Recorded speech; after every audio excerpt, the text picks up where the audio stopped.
going on YouTube? This is Just My Opinion, and today I will be reviewing Vampire Weekend's debut album, Vampire Weekend.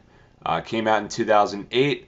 This is the band's big debut. Indie rock band from New York, an indie pop group, which also experimented a lot with a lot of worldly sounds, particularly African music as well as ska and reggae. I hear a lot of that influence in their music, particularly with their singer Ezra, who kind of reminds me almost of Paul Simon and Sting of the Police. Now, this album right here was actually ranked number 24 on Rolling Stone's greatest debut albums of all time list, so I figured I would give it a full listen. I've heard their music in the past, quite a bit of songs from this, but I never actually listened to it in full, so I figured I would check it out. So the first song we get is Mansard Roof, which has a lot going on in it. It's very up-tempo. The drums and percussions, there's a lot going on. There's also a lot of other different sounds going on throughout. It has some nice keys. The guitars and vocally has some reggae influence in it, and a lot of other different strings and stuff going on, but it all meshes together well, and it all sets the standard as far as what we're going to hear throughout the majority of the rest of this album. Really sets the tone for the album. So after this we get the song Oxford Comma, which is a little bit more mellow and laid back compared to the first song. It has some very nice keys in it, very nice keys and almost organ type sound. It has a very nice mellow sounding feel to it, and I love the guitar solo towards the end of it. Definitely one of the standout tracks of mine on the album. Then from here we get the song A-Punk, which is the first song I ever heard from them, as well as I'm sure a lot of other people as well, because this song got played a lot. Got them a lot of exposure, and this is what really got me interested in them in the first place. It's very up-tempo. The drums throughout this entire thing are really just in your face, and just all the different tempos in which it's changing with the drums. Not really sure who the drum player is for this band, but he does an excellent job throughout the entire album as far as drums and percussions goes. And again, this song has some nice flutes in it, some nice organs, and a lot of different other sounds going on in the chorus of the song that just somehow all mesh well together. And it does have that reggae sound and feel to it as far as guitar-wise and as far as vocally. This song reminded me a lot of the Police, which is one of my favorite bands of all time, so this is what actually got me interested in Vampire Weekend in the first place. Definitely a standout track of mine on the album. Then from here we get the song Cape Cod Quaza Quaza, which it has, again, it switches paces to a more mellow sounding track. I like the way that they pace the album.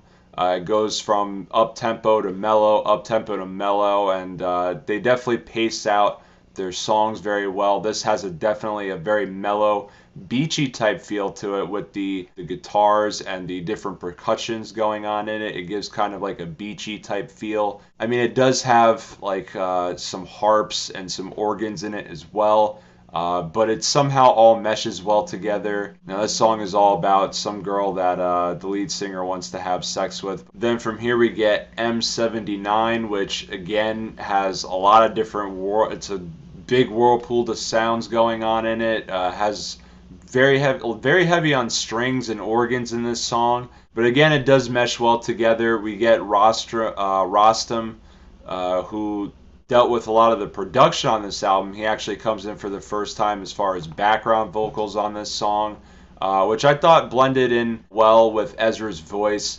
Ezra's voice in general, it has a high-pitched sound to it, very powerful but peppy at the same time.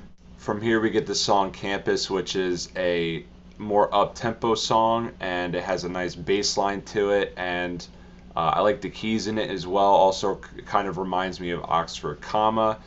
We also get a nice drum breakdown and a nice guitar solo towards the end of the song. And this is all about a girl that I guess Ezra has been seeing walking around campus. Kind of a nice story about how he's been longing for this girl, but I kind of felt like it was left unfinished.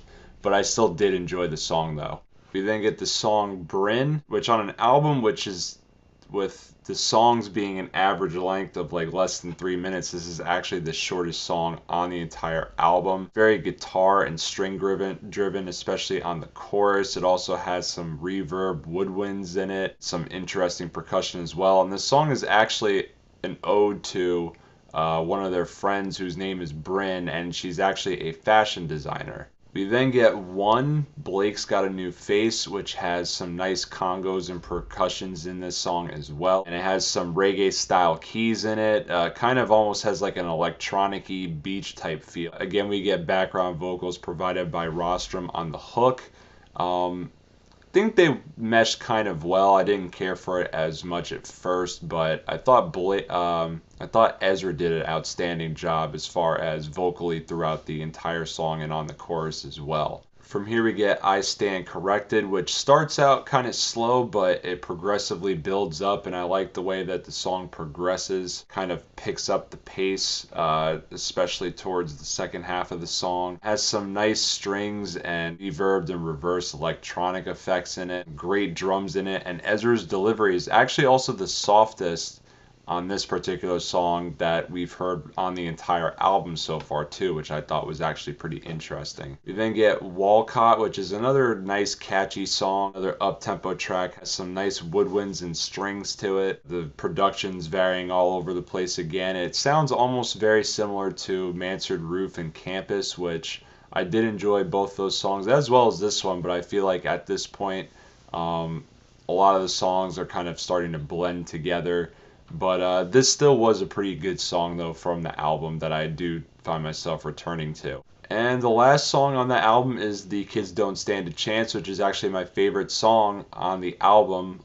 Great way to end the album off. I definitely hear the influence as far as The Police goes, especially vocally on the song. Very catchy, has a nice bass groove to it. And again, the production is all over the place, especially on the choruses of the song. We kind of get all these different sounds throughout each separate part of the chorus, and I thought it sounded outstanding though together, and overall great way to end the album off. So overall, in conclusion, I did like this album, and I do like what Vampire Weekend brings to the table. They definitely have their own sound and style that works for them. The way that they blend unconventional sounds that aren't really supposed to work well together, but somehow they make it work. Definitely a colorful, unique style of indie pop and rock that is not really present in current music. And the album is very short, and it starts strong, but I do think this album's downfall is the fact that I think that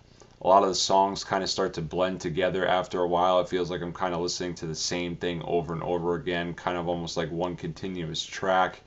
And also lyrically too, it's kind of hard for me to relate to these guys or kind of understand what they're talking about half the time, because it's very I know they went to Columbia, which is a very prestigious school, and you could definitely hear that in the way that they talk and the lyrics in a lot of these songs. So those are kind of the only gripes that I really have as far as the group goes, that kind of makes it difficult to get into sometimes. But overall, I do think that they make a nice blend of catchy, sometimes up-tempo, sometimes mellow, but most of the time very melodic indie pop and rock in an unconventional way.